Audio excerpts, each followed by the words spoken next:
Abakulembeze b'abagoba bodaboda mu kibuga Kampala batuula bufoofofo olw'ekitongole ekiddukanya kibuga Kampala okuyisa ebiragiro nti stage za bodaboda ezisinga obungi zigenda kusengulwa mu Kampala. Ku Lwokutaano oluwedde KCCA yalangiridde nti nno yeetaaga stage za bodaboda 445 zokka mu kibuga kyonna abasigadde banoonye gye badda. Olukiiko olukulembeze lwa bodaboda mu Kampala luweereddwa ekiwandiiko okuva mu KCCA nga kibalagira okubayambako bajje stage ezimu mu kibuga ku lw'obulungi bw'okutereeza ekibuga. Omukulembeze wa bodaboda mu Kampala Mawejje Frank agambye nti wadde ng'omulimu gwabwe gulimu ebisoomooza mu kaseera kano naye bakyakolagana bulungi ne KCCA. Tulina message gye twawulidde oba gye twategeddeko ng'abakulembeze okuva mu kitongole kya KCCA ng'etegeeza omwezi guno abagenda kutandika okugazeetinga oba okulambula amastage agali gazeted ge bamaze okugazeetinga. Message etulaga nti mu Kampala district yonna abagazeetinzeemu amastage 445 tife nga kulembeze mulimu gunira bananyini mulimu tumanyi tulina mu stages ezikunukiriza mu 13. KCC abo twagituukiridde yatulaze nti stages zagazeetingibwa 445 azeze ezitudde ku ttaka lya KCCA oba ku public land nti stages eziri ku bifo ebyobwannannyini tezinaba gazeetingibwa. Awo nno wenkungira baganda bange mu abakulembeze b'ama stage nga stage zammwe ziri ku ttaka ery'obwannannyini oba ku bifo ebyobwannannyini okugenda ku offices zammwe stage zaffe ezo nazo tusobole okuziteekayo abazigazeetinge. Ekereziya Katolika mu nsi yonna ekuzizza olunaku lwa meeyoleka ga Yezu Kristo era n'enyamira nnyo olw'abakkiriza abasiba abayuuga kino kye kibasibye mu mbeera embi. Omusasi waffe Salonka mu Masembe ali ku Lutikko Lubaga. Bino bibadde mu bigambo bya Reverend Father Emmanuel Sebayigga ng'ono ye mumyuka wa Chansala w'essaza ery'e Kampala bw'abadde akulembeddemu ekitambiro kya Misa wano Kasozi e Lubaga ekya ameeyoleka ga Mukama waffe Yezu Kristo. N'ategeeza nti yeewuunya okulaba nga ebiro bino abantu bayuugayuuga okukamala mu buli kimu, si mu nzikiriza yaabwe, si mu ki, nti bino bye bimu ebimalamu essuubi abantu. Awo nno olunaku luno kiruberedde obukulu abooluganda Mukama tuyoleka mu kigambo gwe mu kwagala kwe tusaanye okubeera obutayuuga. Awo nno abooluganda ffenna tunywerere ku Kristo kubanga ge maanyi g'obulokofu bwaffe. Twetaaga abooluganda okunoonya ekkubo ffe ababuze nga tuyita mu kigambo wa Katonda Yezu oyo. Abasajja ab'amaanyi baatwala ebirabo ne bamusinza ne bamusaamu ekitiibwa. Mukama waffe tayagala gold, tayagala byakaloosa, ayagala ekyo ekikuzitooweredde. Yimuka n'ekikuzitooweredde okukikwasa Omukama. Kitulaga nti ekigambo kya Katonda ye Yezu Kristo. Yezu oyo kigambo wa Katonda yeefuula omuntu yekkubo erituusa ababuze ku kituufu. Amagezi g'ab'amaanyi tegaamala naye baalina okwebuuza ku kyawandiikibwa nga kye kigambo kya Katonda. Father Sebayigga ono ayambiddwako Cathedral Administrator w'ekigo kino Reverend Father Achilles Mayanja Sali era asabye bannayuganda okuyimuka bave mu bikolwa ebibasibye mu mbeera embi. Yimuka okuva mu bunafu bwo, arise from your weaknesses. Yimuka okuva mu kibi, yimuka okuva mu kizikiza, yimuka odde mu kitangaala owooluganda. Yimuka okuva mu birowoozo by'ebitagasa ebikuze emabega, yimuka otuule mu kifo Katonda kyakutegekedde. Oluusi twesibye emabega, twesibira mu kwemulugunya. Yimuka kubanga Omukama akutegekedde ekifo ekirala. Ku lwa Kyabbassaaka mu Masembe wano e Lubaga. Manya obuvuno obuddo obw'eddembe lyo tonyigirizibwa, ddembe lyo ery'obwebange. Kimenya mateeka omusuubuzi okwekubana n'omugeresi w'omusolo okufiiriza ekitongole ekiwooza nga munnamateeka Majerani Kazibe bw'annyonnyola. Omusuubuzi yenna asuubula ebintu okuva ebweru singa asangibwa ng'asendasenda oba nga afukuutirira omugeresi w'emisolo mu kitongole kya customs ekya URA ng'ayagala asale emiwendo gy'ebintu by'amaguzi by'ayingiza mu Uganda olwo asobole okukendeeza omusolo gw'asasula, asobola okugulibwako omusango n'asibwa ebbanga eritakka wa myaka 3. Obusaabadinkoni bw'Entebbe bukuzizza emyaka 35 egy'obuweereza n'obubaka eri gavumenti okwongera okulwanyisa emizeezeze egyeraliikiriza bannansi egyeyongedde ensangi zino omuli abavubuka okukozesa ebiragalalagala, obugwenyufu obweyongedde omuli n'omukwano ogw'ebikukujju. Omulabirizi w'e Ghana abadde omubuulizi omukulu ku mukolo ogwo the Right Reverend Felix Odei Anansi bw'abadde akulembeddemu okubuulira ku bikujjuko bino emikolo egindidde ekkanisa y'obusabadinkoni ey'omutukuvu Makko e Namate mu kibuga ky'Entebbe awanjagidde gavumenti yongere okubukaza emirembe mu Uganda n'okumalawo effugabbi abantu basobole okweyagalira mu nsi yaabwe. Omulabirizi oyo Odei Anansi agambye nti buvunaanyizibwa bwa gavumenti okukyusa obulamu bw'abantu n'okubakulaakulanya n'okubakuumira mu mbeera ey'obutebenkevu. Our mission is to bring peace wherever you go and to wherever you meet. Transform our society, transform your country, so that people will live in peace and grow and develop in whatever areas that they've been assigned to.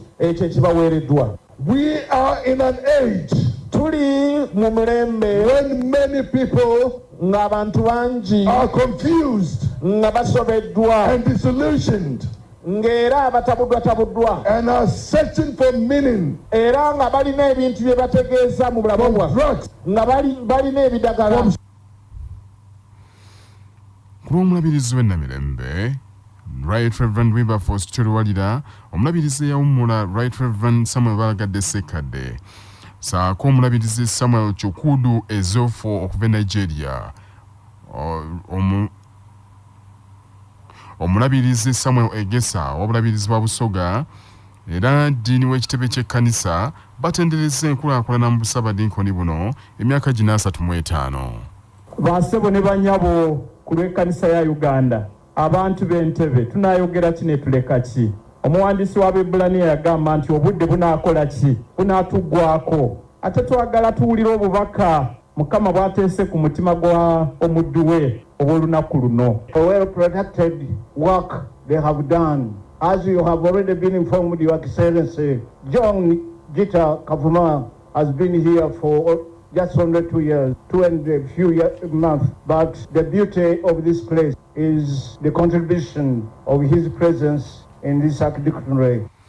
Sabadinkoni w'Entebbe Venerable Canon John Gita Kavuma agambye nti mu nteekateeka eno basazeewo n'okutungisa ebyambalo eby'enjawulo ebiraga emyaka 35 obusabadinkoni gye bubaddewo kasooka bugunjibwawo. Nga tukwata ebijaguzo bino twateesa tukole olugoye luno era sobe omulabirizi olugoye luno lulimu ebyafaayo the history of this archdiaconry. St. Mark's Church ye kanisa yokka egabana amadirisa n'Ennamirembe Cathedral. Era olw'ensonga eyo their sister churches twateesa ebeere mu lugoye luno. Abantu abasinga babadde tebakimanyi Lutikko bwe yazimbibwa mu 1912 pulaani yali nnene. Emikolo gino gyetabiddwako omumyuka w'omukulembeze w'eggwanga retired Major Jessica Lupo ku lw'omukulembeze w'eggwanga Songa obulabirizi okuli Songa abalabirizi okuli omulabirizi eyawummula ow'emikono Elia Paul Luzinda gattako Dr. George Sennabulya wa Ssente Obuganda n'abalala nabo bagyetabyeko era gikyagenda mu maaso. Ebyo nga bikyali bityo omukubiriza w'olukiiko lwa Buganda yawummula Oweekitiibwa Nelson Kawalya akubiriza abavubuka obutakoowa kuwagira emirimu gya Bwakabaka kubanga ly'essuubi lyokka Buganda ly'erina. Oweekitiibwa Kawalya okusaba okwo abadde ku kyalo Kavumba mu disitulikiti ya Wakiso nga yeetabye ku lumbe lwa Nnaalongo Ruth Nakibuuka Nkwangu kuyeebaliza omugenzi Nkwangu n'omukyala okuweereza Obwakabaka mu buvubuka bwabwe ate n'obukadde. Nyo bakola mu myaka gya kitaabwe Ssekabaka Muteesa II ne bakola omulungi nnyo ate era bwe yakisa omukono mutabani we yamuddira mu bigere Ssaabasajja Mwera Mutebi II era ne bakwatagana. Mwami Nkwangu nga tayinza kukola yekka naye yakola n'omukyala mu lubiri baaweereza ebbanga ddene n'omutima gwabwe gwonna era njagala okubategeeza nti yalaga omutima gwa Buganda ogutafa. Omusumba Reverend Canon Moses Kayemba Kibuuka okuva mu bulabirizi bwa West Buganda ye asabye abavubuka bakomye okusikiranga eby'obugagga ne basikire omusaayi gwabwe babaddidde mu bigere. ennaku zino okusomoza okunene okuliwo n'entalo ezitaca mu bika bya bugagga era wano oluggwa ng'abantu batandika kwagala kukoloboza atuweeko ebyaffe nga bukyali ate kakati abantu bakyayagala kukola era waliwo baali bagamba yono ng'aluddewo okufa tafa mukadde akaddiye twagala affe tukole ki tugabane naye maama mu ebyo maama Ruth bye yakuuma oba biri wano oba biri eri naawe oteekwa okubikuuma. amawulire g'ebyemizannyo mu mawulire gaffe agakya basafama gakutuusibwako modernity amajaani agalimu eddekende omuli agakisubi tangawizi ne vanira wanywedde kacaayi ka modernity akawoomu gasange mu maduuka ne supamaketi zonna. Modernity yo best choice nga bali wamu ne pikipiki tvs HLX cc 125 epakasa era kati osobola okugifuna ku kibanja mpola okuva mu Mmogo era gyeyune okuva mu Yuvrage ebanda. Omuzannyi wa ttiimu y'eggwanga y'omupiira ogw'ebigere Uganda Cranes Bobos Byaruhanga yeegase kilabu ya Austin 2 FC ya America nga bamwaziseeyo obwazisi okutuuka ku nkomerero ya sizoni eno. Kilabu ya Austin 2 gyagenze mu gye ttiimu eriikiriza ttiimu enkulu ya Austin FC gukyangira mu liigi y'abinywera eya America. Ono avudde mu kilabu ya Voskov eya Czech Republic era mu ndagaano yemuteekeddwamu n'akawaayiro aba Austin FC okumugulira ddala singa anaaba abakoledde bulungi. Bobos Byaruhanga okuva lweyegatta ku kilabu ya Voskov abadde taddangamu kubakyangira ku ndiba. Ono okugenda e Bulaaya okuzannya omupiira ogw'ensimbi yava mu kilabu ya Vipers eya Uganda Premier League. Bannaffe ag'essaawa zino kangamalirize mu bufunze.